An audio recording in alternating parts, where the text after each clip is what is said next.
തുള്ളിക്കൊരു കുടം എന്ന നിലയിലാണ് സംസ്ഥാനത്ത് മഴ പെയ്തിറങ്ങുന്നത്. മഴയ്ക്കൊപ്പം അതിശക്തമായ കാറ്റ് വീശിയടിക്കുന്ന മഴക്കെടുതി ആഘാതം വർദ്ധിപ്പിക്കുക കൂടി ചെയ്യുന്നു. അതിതീവ്ര മഴ, ഉരുൾപൊട്ടൽ, മണ്ണിടിച്ചിൽ സാധ്യത വർദ്ധിപ്പിക്കുമെന്നും അതീവ ജാഗ്രത പാലിക്കണമെന്നും മുഖ്യമന്ത്രി പിണറായി വിജയൻ മുന്നറിയിപ്പ് നൽകി. സംസ്ഥാനത്ത് ഇതുവരെ തുറന്നത് 59 ദുരിതാശ്വാസ ക്യാമ്പുകളാണ്. 1296 പേരെ മാറ്റിപ്പാർപ്പിച്ചതായും മുഖ്യമന്ത്രി വാർത്താ സമ്മേളനത്തിൽ അറിയിച്ചിട്ടുണ്ട്. കാലവർഷക്കെടുതിയുമായി ബന്ധപ്പെട്ട് ഇപ്പോൾ സംസ്ഥാനത്ത് 59 ക്യാമ്പുകളാണുള്ളത്. 1296 ആൾക്കാരെ അവിടെ താമസിപ്പിച്ചിട്ടുണ്ട്. അതിതീവ്ര മഴ അപകടങ്ങൾ സൃഷ്ടിക്കാൻ സാധ്യതയുണ്ട്. കുറഞ്ഞ സമയം കൊണ്ട് വലിയ മഴ ഉണ്ടാകുമെന്നാണ് പ്രതീക്ഷിക്കുന്നത്. നേരത്തെ നമ്മുടെ ചില അനുഭവങ്ങളുള്ളതാണ്. അത് മലവെള്ളപ്പാച്ചിലും മിന്നൽ പ്രളയങ്ങളും സൃഷ്ടിച്ചേക്കും. 8 ജില്ലകളിൽ റെഡ് അലേർട്ടും 6 ജില്ലകളിൽ ഓറഞ്ച് അലേർട്ടുമുണ്ട്. കോട്ടയം, ഇടുക്കി, എറണാകുളം, കാസർഗോഡ്, കണ്ണൂർ, തൃശൂർ, വയനാട്, പത്തനംതിട്ട ജില്ലകളിൽ നാളെ വിദ്യാഭ്യാസ സ്ഥാപനങ്ങൾക്ക് അവധിയാണ്. ഇപ്പോൾ ഇതിൻ്റെ വിശദാംശങ്ങളിലേക്ക് നമുക്ക് തീർച്ചയായും പോകേണ്ടതുണ്ട്. കാരണം വിവരങ്ങളുമായി ഇടുക്കിയിൽ നിന്ന് ആൽവിനും കൊച്ചിയിൽ നിന്ന് ആസിഫ് മുഹമ്മദും ചേരുന്നുണ്ട്. ആൽവിൻ, എനിക്ക് തോന്നുന്നത് ഏറ്റവും വലിയ മഴ ഇപ്പോൾ പെയ്തുകൊണ്ടിരിക്കുന്ന ജില്ലകളിൽ ഒന്ന് ഇടുക്കിയാണ്. മാത്രമല്ല, ഇപ്പോൾ ജില്ലാ കളക്ടർ പറഞ്ഞിരിക്കുന്നത് അസ്വാഭാവികമായ തരത്തിലുള്ള എത്രയാണ് 300 മടങ്ങ് മേൽ ഈ കാലത്ത് പെയ്യേണ്ട മഴ ഇപ്പോൾ അവിടെ പെയ്തു കഴിഞ്ഞു എന്നാണ്. എന്താണ് അവിടുത്തെ സ്ഥിതി? ഹർഷൻ, ഈ ഹൈറേഞ്ച് ലോ റേഞ്ച് മേഖലകൾ കഴിഞ്ഞ 24 മണിക്കൂർ അല്ലെങ്കിൽ കഴിഞ്ഞ 4 ദിവസങ്ങളായി വലിയ മഴ പെയ്യുന്നുണ്ട്. ശക്തമായ മഴയാണ് ഓരോ തവണയും പെയ്യുന്നത്. ഒരു ഇടവിട്ട് മഴ പെയ്യുന്നുണ്ട്. ആ മഴയ്ക്ക് വലിയ ശക്തിയുണ്ട്. അതോടൊപ്പം തന്നെ ശക്തമായ കാറ്റും ഈ ദിവസങ്ങളിൽ വല്ലാതെ വീശിയിട്ടുണ്ട്. അതൊക്കെയാണ് ഇത്രത്തോളം നാശനഷ്ടങ്ങൾ ഉണ്ടാക്കാനുള്ള കാരണവും എന്ന് വേണം നമുക്ക് ഈ ഘട്ടത്തിൽ മനസ്സിലാക്കാൻ. പലയിടങ്ങളിലും, ഏതാണ്ട് ജില്ലയുടെ പലയിടങ്ങളിലും ഈ മരം കടപുഴകി വീണുള്ള അപകടങ്ങളാണ് ഏറെയും ഉണ്ടായിട്ടുള്ളത്. ജില്ലയിലെ 3 മരണങ്ങൾ ഇപ്പോൾ റിപ്പോർട്ട് ചെയ്യപ്പെട്ടിട്ടുള്ളതിൽ 3 മരം കടപുഴകി വീണ് ഉണ്ടായ മരണങ്ങളാണ് എന്നുള്ളതാണ് ഏറ്റവും ശ്രദ്ധേയം. മറ്റ് ഉരുൾപൊട്ടലോ അല്ലെങ്കിൽ മണ്ണിടിച്ചിലോ ഉണ്ടായിട്ടില്ല എന്നതും മറ്റൊരു ശ്രദ്ധേയ കാര്യമാണ്. ഇത്രത്തോളം മഴ, അസ്വാഭാവിക മഴ എന്ന തരത്തിലാണ് ഇന്ന് ജില്ലാ കളക്ടർ വി വിഘ്നേശ്വരി പോലും അവരുടെ ഫേസ്ബുക്ക് പോസ്റ്റിൽ പറഞ്ഞിരുന്നത്. അതിൻ്റെ ഒരു കണക്ക് പറയുകയാണെങ്കിൽ ഏതാണ്ട് 620% മഴയാണ് കഴിഞ്ഞ മൺസൂണിനേക്കാളും അധികമായി ഇപ്പോൾ ഈ 4-5 ദിവസങ്ങൾ കൊണ്ട് പെയ്തിരിക്കുന്നത് എന്നുള്ളതാണ്. 620% മഴ കൂടുതലാണ് കഴിഞ്ഞ മൺസൂണിൽ നിന്ന്. കഴിഞ്ഞ ഇടുക്കിയിലെ 4 ദിവസത്തിൽ 266.3 മില്ലിമീറ്റർ മഴയാണ് രേഖപ്പെടുത്തിയിട്ടുള്ളത് എന്നുള്ളതാണ് ഏറ്റവും ശ്രദ്ധേയം. നമുക്ക് അറിയാവുന്നതുപോലെ ഇത്രത്തോളം ശക്തമായി മഴ പെയ്ത് തുടർന്നാൽ സ്വാഭാവികമായും വലിയ ദുരന്തങ്ങൾ എല്ലാ തവണയും ഉണ്ടാകുന്ന ഒരു സമയമാണ് ഇടുക്കിയുടെ ഈ മൺസൂൺ സമയം എന്ന് പറയുന്നത്. പക്ഷേ ഇതുവരെ ആശ്വാസമെന്ന് പറയട്ടെ, മറ്റൊരു വലിയ ദുരന്തത്തിലേക്കൊന്നും കാര്യങ്ങൾ പോയിട്ടില്ല. അതിനുള്ള എല്ലാ സജ്ജീകരണങ്ങളും സർക്കാരിൻ്റെ സംവിധാനത്തിൽ നിന്ന് ഉണ്ട്. ഏതാണ്ട് 10 ക്യാമ്പുകൾ, ഇപ്പോൾ അല്പം മുമ്പ് വന്ന അപ്ഡേഷൻ അനുസരിച്ച് ജില്ലയിൽ 10 ദുരിതാശ്വാസ ക്യാമ്പുകൾ ഇപ്പോൾ തന്നെ തുറന്നിട്ടുണ്ട്. ഈ ഉരുൾപൊട്ടൽ മേഖലയിൽ നിന്നുള്ള ആളുകളെയൊക്കെ ഇങ്ങോട്ടേക്ക് മാറ്റി പാർപ്പിക്കുന്നതിന് വേണ്ട നടപടികൾക്ക് നേതൃത്വം നൽകണമെന്ന് തഹസിൽദാർമാർക്ക് പ്രത്യേക നിർദ്ദേശം ജില്ലാ ഭരണകൂടം നൽകിയിട്ടുണ്ട്. പ്രത്യേകിച്ച് രാത്രികാല നിരോധനം വന്നിരിക്കുന്നു. ഹൈറേഞ്ചിലേക്കുള്ള യാത്രയ്ക്ക് രാത്രികാല യാത്രാ നിരോധനം എന്ന നിലയിൽ തന്നെ ഇപ്പോൾ അല്പം മുമ്പ് സ്വാഭാവികമായി ഇപ്പോൾ ഈ എന്താണ് ഈ അവധിക്കാലമൊക്കെ ആയതുകൊണ്ട് അതിൻ്റെ ഒരു അവസാന ഘട്ടം കൂടി ആയതുകൊണ്ട് ധാരാളം ആളുകൾ ഇടുക്കിയിലേക്കൊക്കെ യാത്ര പോകുന്ന സാഹചര്യം ഉണ്ട്. അതുകൊണ്ട് അത് കരുതലോടെ വേണം എന്നുള്ള കാര്യം ഒരിക്കൽ കൂടി ഓർപ്പിക്കുകയാണ്. ആസിഫിലേക്ക് കൂടി നമുക്ക് പോകാം. ആസിഫ്, ഈ കടൽയോര മേഖലയിലെല്ലാം വലിയ ജാഗ്രത പറഞ്ഞിട്ടുണ്ട്. കനത്ത മഴ എറണാകുളം ജില്ലയിലടക്കം രേഖപ്പെടുത്തിയിരിക്കുന്നു. നാളെ ഇപ്പോൾ മറ്റ് ജില്ലകളിലും ഈ റെഡ് അലർട്ട് പറയുന്ന ഒരു സാഹചര്യമുണ്ട്. എന്താണ് അവസ്ഥ?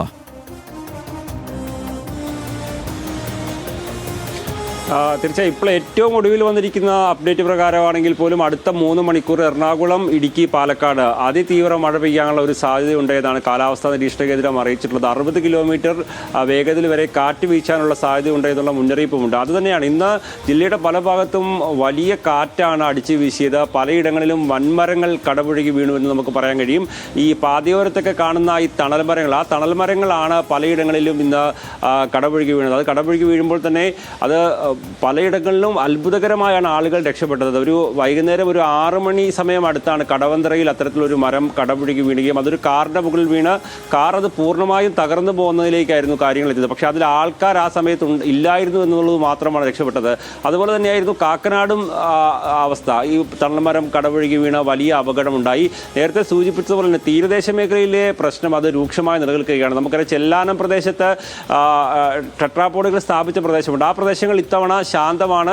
അവിടെ ഒരു പ്രശ്നമില്ലാതെ സുന്ദരമായി അവർക്ക് ജീവിതം മുന്നോട്ട് പോകാൻ കഴിയുന്നുണ്ട്. പക്ഷേ പദ്ധതിയിലുള്ള പ്രദേശമാണെങ്കിൽ പോലും ഇപ്പോൾ ഈ പദ്ധതി പൂർത്തീകരിക്കാൻ കഴിയാതെ അല്ലെങ്കിൽ ആരംഭിക്കാൻ കഴിയാതെ പോയ പ്രദേശമുണ്ട്. കണ്ണമാലി മുതൽ അങ്ങോട്ട് നോക്കുകയാണെങ്കിൽ നായരമ്പലം വരെ, വൈപ്പിന് അപ്പുറത്തേക്ക് പോകാമെങ്കിൽ നായരമ്പലം ആ പ്രദേശം മുനമ്പം വരെയുള്ള പ്രദേശങ്ങളിൽ അതിരൂക്ഷമായ കടലാക്രമണമാണ് ഉണ്ടായിക്കൊണ്ടിരിക്കുന്നത്.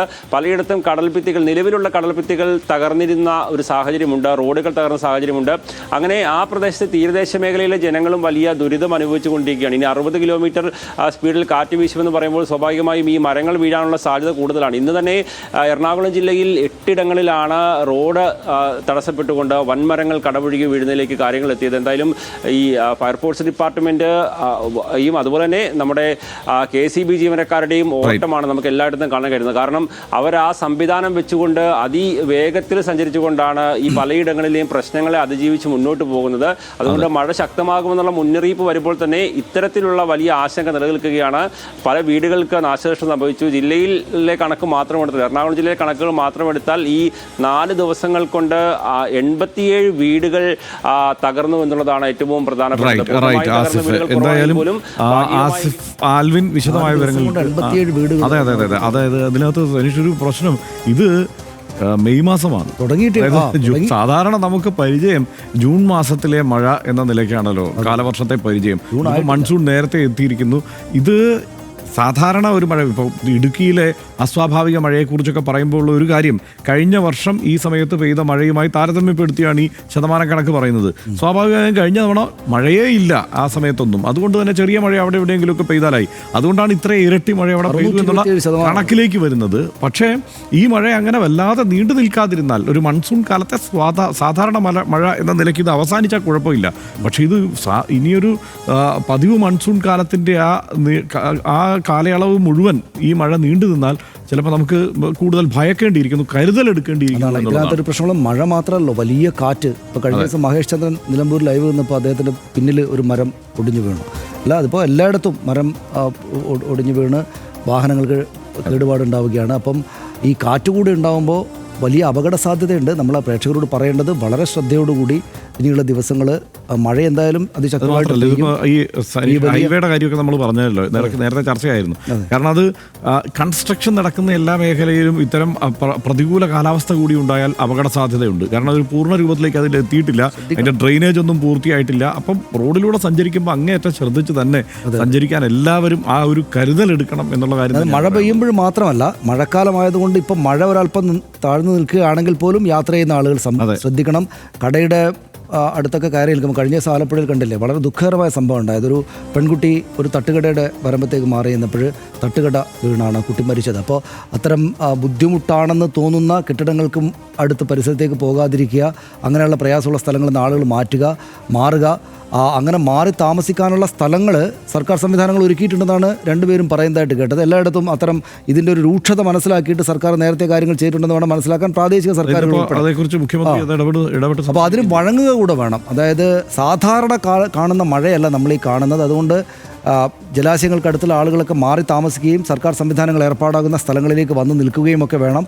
ഒരു തരത്തിലും കോംപ്രമൈസ് ചെയ്തത് കുഞ്ഞുങ്ങളും കുട്ടികളുമൊക്കെ പുറത്തേക്ക് ഇറങ്ങുന്നതൊക്കെ വളരെയേറെ ശ്രദ്ധിക്കണം എന്നാണ്. 2018 ശേഷം മഴ കേരളത്തിൻ്റെ നെഞ്ചിലെ കനമാണ്. കാരണം അതിനുശേഷമാണ് നാം കാണാത്ത പെയ്ത്ത് കേരളത്തിൽ ആരംഭിച്ചത്. മഹാപ്രളയം കണ്ട വർഷത്തിന് ശേഷം വന്ന ഓരോ വർഷവും ദുരന്തങ്ങൾ തുടർക്കഥയായിട്ടുണ്ട്. കഴിഞ്ഞ വർഷം രാജ്യം കണ്ട ഏറ്റവും വലിയ ഉരുൾപൊട്ടൽ ദുരന്തത്തെയാണ് വയനാട്ടിൽ കണ്ടത്. അതിനാൽ ഓരോ പേമാരിയെയും ജാഗ്രതയോടെ കരുതണം. കാലവും കാലാവസ്ഥയും മാറി എന്നതൊരു യാഥാർത്ഥ്യമാണ്. അതിനോട് പൊരുത്തപ്പെടുകയല്ലാതെ മറ്റൊരു വഴിയുമില്ല. അലർട്ടുകൾ ശ്രദ്ധിക്കുക എന്നതാണ് പ്രധാനം. ന്യൂസ് മലയാളം മഴ വാർത്തകൾക്ക് പ്രത്യേക പ്രാധാന്യം നൽകാറുണ്ട്. രാവിലെ ഹലോ മലയാളത്തിൽ സ്കൈവാച്ച് മുതൽ കാലാവസ്ഥാ നിരീക്ഷണ കേന്ദ്രം പുറപ്പെടുവിക്കുന്ന മഴ മുന്നറിയിപ്പുകൾ ഞങ്ങളുടെ ഓരോ ബുള്ളറ്റിനിലും കൃത്യമായി അപ്ഡേറ്റ് ചെയ്യപ്പെടും. വിശ്വസനീയമായ സ്രോതസ്സുകളിൽ നിന്നുള്ള അലർട്ടുകൾ എപ്പോഴും ശ്രദ്ധിക്കുക. കരുതലോടെ ഇരിക്കുക. Take care. Good night.